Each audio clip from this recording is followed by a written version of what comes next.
Dari kota Palembang, sejak dimulainya masa angkutan Natal dan Tahun Baru tanggal 19 Desember lalu, jumlah penumpang yang tiba maupun berangkat menggunakan bus antar kota dalam provinsi maupun antar kota antar provinsi melalui terminal kilometer 12 hingga sampai hari ini jumlahnya mencapai 8.000 lebih.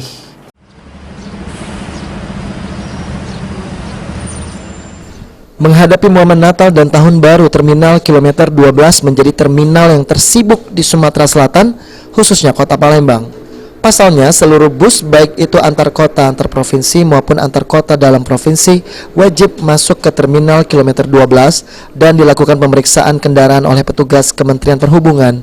Sementara itu, dari data jumlah penumpang yang tiba maupun berangkat melalui terminal kilometer 12 hingga hari ini, sejak tanggal 19 Desember lalu mencapai 8.000 lebih.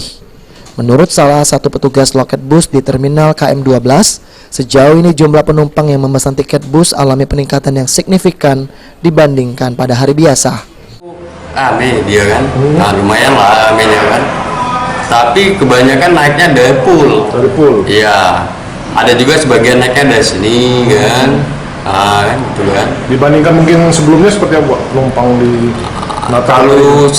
Kalau hari biasa kan ini lonjakannya lumayan sih.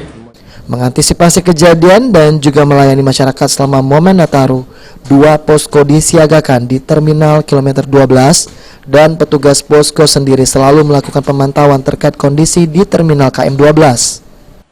Kami dari pihak kepolisian koordinasi baik dengan Dishub, Pol PP, Nakes, dan instansi lainnya seperti Senkom. Kita juga melakukan pemeriksaan terhadap penumpang-penumpang di sini nggak, Bulan? Untuk sekarang kita hanya preventif. Sampai dengan saat ini belum ada aksi kejahatan yang terjadi di terminal kilometer 12 selama berlangsungnya operasi Lilin Nataru. Firman Hidayat, PAL TV.